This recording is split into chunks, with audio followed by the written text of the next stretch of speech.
Un badge pour rentrer chez soi ou au travail, une carte vitale ou une carte de crédit. Tous ces objets sont en sursis. Le futur le voici, une micropuce plus fine qu'une allumette implantée sous la peau. Et tous les pouvoirs seront bientôt entre vos mains. Vous pouvez débloquer votre téléphone, ouvrir votre porte, votre voiture, déclencher votre radio, enfin faire ce que vous voulez. Là, je passe ma main et voilà, la serrure de la porte est ouverte. Les experts voient cette technologie comme l'avenir à court terme. Stocker des informations, des mots de passe, mais aussi du savoir en plus. Ces petites puces pourraient à terme révolutionner notre façon d'apprendre. Dans le futur, si vous avez besoin d'apprendre le chinois en très peu de temps, une puce implantée réglera votre problème. Mais le but premier de ces puces est avant tout économique, inciter les consommateurs à acheter plus facilement. Certaines boîtes de nuit utilisent déjà le dispositif. Les clients y payent leur consommation d'un revers de main.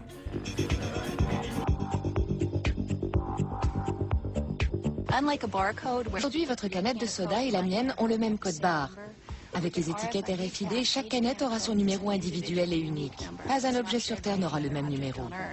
Quand j'achète une paire de chaussures, on peut savoir que l'article 308-247 correspond à la chaussure droite de Catherine Albrecht, car elle l'a payée avec sa carte de crédit à telle date et à tel endroit. Dans l'avenir, je pourrais être pistée. Si l'un des lecteurs d'identification RFID lit ce numéro, on verra qu'il correspond à ma chaussure droite qui se trouvait à tel ou tel endroit. On saura ainsi qu'il y a de fortes chances que je portais bien cette chaussure à cet instant T.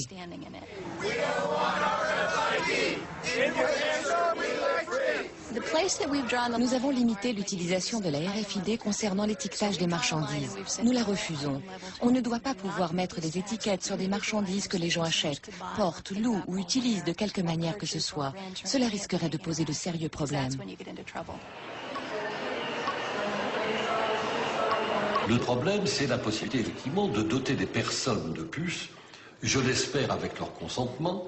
Et à ce moment-là, le problème qui se pose, c'est effectivement de savoir si nos concitoyens pensent qu'il est justifié, j'ai vu qu'en Espagne, par exemple, ça se faisait, de se faire implanter par une seringue une puce RFID pour entrer dans un club, un établissement quelconque.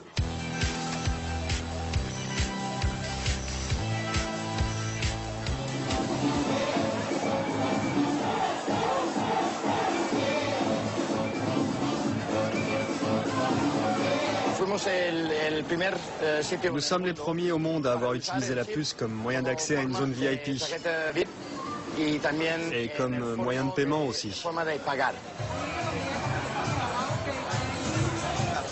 Je suis l'infirmière qui implante les puces ici dans la zone VIP de Baja Beach Club. J'ai implanté un peu plus de 90 personnes.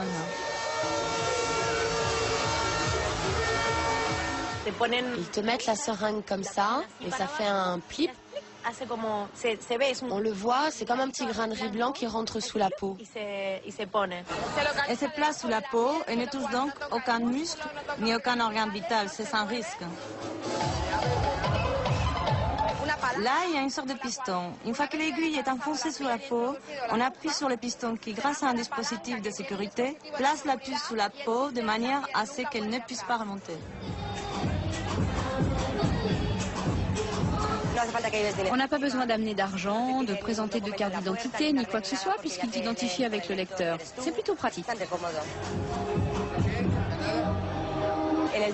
Les données contenues sur la puce, je crois que c'est mon nom, un numéro de contact, mais ça, j'en suis pas sûre. Et le seul qui me reste. C'est comme un tatouage invisible. Les gens me disent qu'ils ne s'implanteraient pas une puce, mais moi je suis sûre qu'un jour ils en auront tous une sous la peau.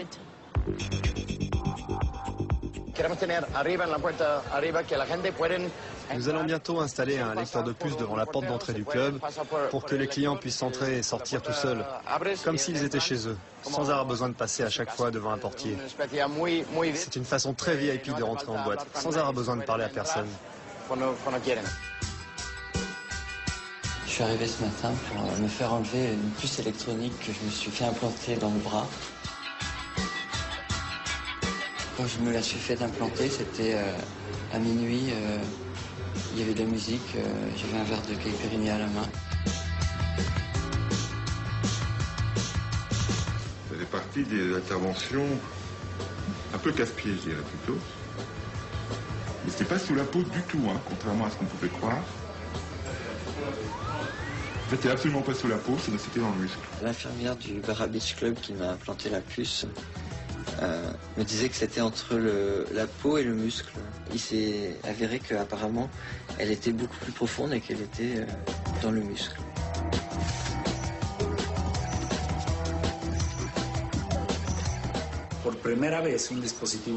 Pour la première fois, un dispositif électronique peut être encapsulé et implanté dans le corps humain sans risque ni effet secondaire.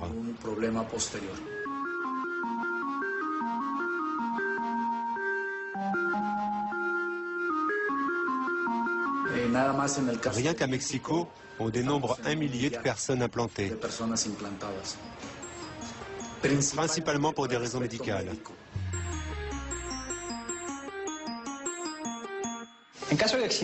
Si j'ai par exemple un accident, les urgences ou les médecins de l'hôpital qui m'accueillent ont juste à appuyer sur le bouton qui est ici pour récupérer automatiquement un numéro spécifique et unique de 16 chiffres. Relié à une base de données, ce numéro permet d'accéder aux données personnelles du patient, à son identité, comme son nom, son âge, son état de santé, ses antécédents, le type d'assurance dont il dispose, les données personnelles, qui prévenir en cas d'urgence.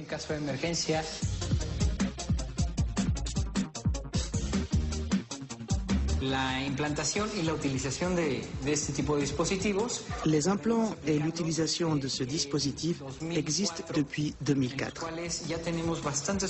Nous avons donc déjà pas mal d'hôpitaux équipés, des assurances, également des cliniques privées, des consultants et des médecins privés.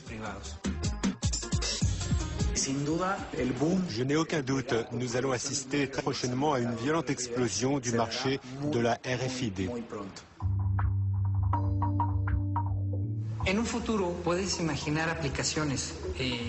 Dans le futur, et je parle d'un futur très proche, on peut imaginer des applications avec des puces qui contiendront toutes tes informations personnelles, ton passeport.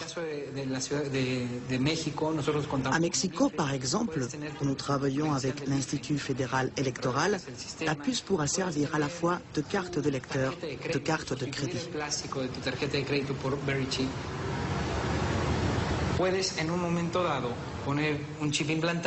On peut aussi imaginer implanter une puce sur un enfant ou un adulte et installer des lecteurs un peu partout dans la ville, dans les boutiques, les édifices publics, etc. Au moment où la personne implantée passera à proximité d'un de ces lecteurs, le dispositif détectera automatiquement sa présence, lui transmettra l'information à une base de données qui permettra de localiser la personne en temps réel.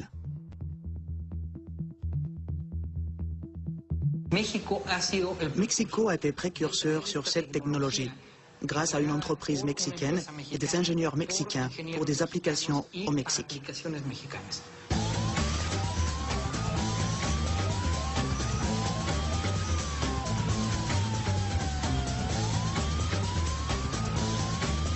Pour localiser les membres de la famille qui pourraient être éventuellement victimes d'enlèvement.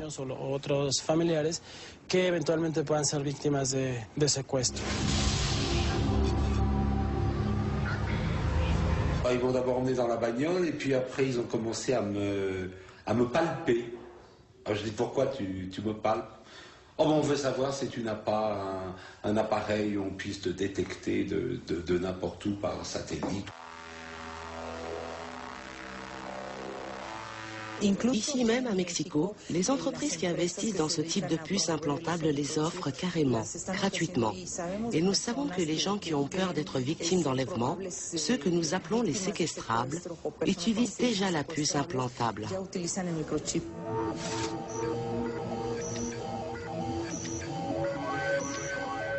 La prochaine étape à court terme sera la combinaison de la technologie RFID et du GPS.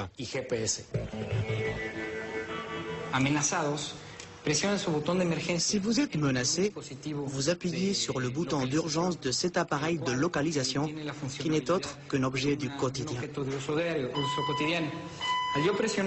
En appuyant sur le bouton, vous déclenchez en 7 secondes une alarme et un appel téléphonique qui retentissent ici dans nos bureaux et provoquent automatiquement une réaction de nos services pour vous localiser avec une marge d'erreur de moins de 12 mètres.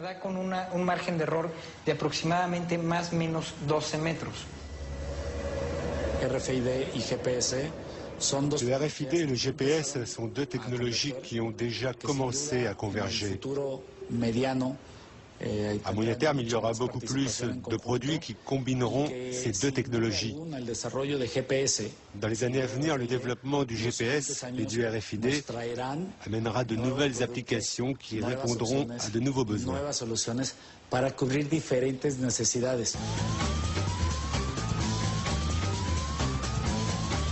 Le plus probable, c'est que dans un futur très proche, on puisse implanter dans le corps humain une puce RFID équipée d'un GPS.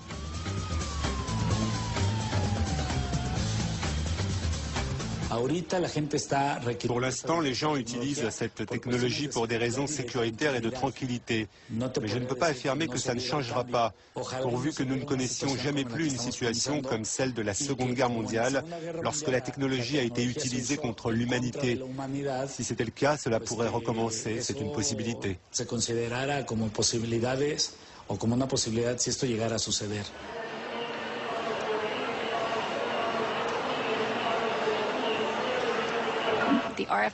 Quand les spécialistes de la RFID, de la vente ou ceux qui travaillent dans le domaine de la surveillance parlent du futur, ils parlent d'un monde dans lequel à chaque fois que vous franchirez une porte, que vous vous promènerez dans un parc ou que vous vous baladerez dans la rue, un ordinateur quelque part vous regardera.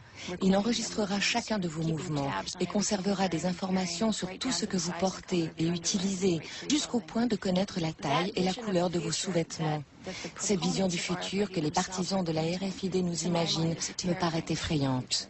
Dans ce futur, il n'y aura plus de confidentialité. Nos enfants grandiront sans même savoir ce qu'était l'intimité.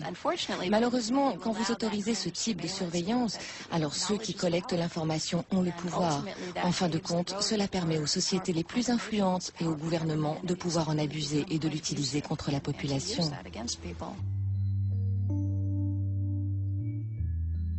On entre dans une société où aujourd'hui on peut être surveillé par une caméra, on peut être écouté.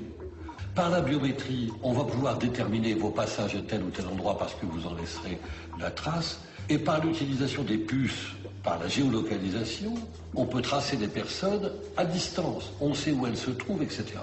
Pris isolément, chacune de ces technologies est probablement maîtrisable. Mais personne ne sait dans quel type de civilisation nous nous retrouverons dans 10 ou 15 ans, lorsque tous ces systèmes-là se seront mis en marche, se conjugueront, se combineront. D'autant plus qu'il faudrait ajouter à cela toutes les législations nouvelles en matière de sécurité, de lutte contre la criminalité, le terrorisme, qui chacune mettent en place des usages nouveaux de ces technologies, qu'il faudrait donc aussi envisager en même temps que les technologies elles-mêmes. Donc la difficulté, elle est là. Quel type de société ça nous donne dans quelques années? This compromise guarantees more than $2 trillion in deficit reduction. It's an important first step to ensuring that as a nation we live within our means. Yet it also allows us to keep making key investments in things like education and research that lead to new jobs, and assures that we're not cutting too abruptly while the economy is still fragile. This is, however, just the first step. This compromise requires that both parties work together on a larger plan to cut the deficit, which is important for the long-term health of our economy. And since you can't close the deficit with just spending cuts, we'll need a balanced approach where everything's on the table. Yes, that means making some adjustments to protect healthcare programs like Medicare so they're there for future generations. It also means reforming our tax code so that the wealthiest Americans and biggest corporations pay their fair share. And it means getting rid of taxpayer subsidies to oil and gas companies and tax loopholes that help billionaires pay a lower tax rate than teachers and nurses. I've said it before, I will say it again, we can't balance the budget on the backs of the very people who have borne the biggest brunt of this recession. Everyone's going to have to chip in. That's only fair. That's the principle I'll be fighting for during the next phase of this process. And in the coming months, I'll continue also to fight for what the American people care most about: new jobs, higher wages, and faster economic growth. In the last few months, the economy's already had to absorb an earthquake in Japan, the economic headwinds coming from Europe, the Arab Spring, and the rise in oil prices, all of which have been very challenging for the recovery. But these are things we couldn't control. Our economy didn't need Washington to come along with a manufactured crisis to make things worse. That was in our hands.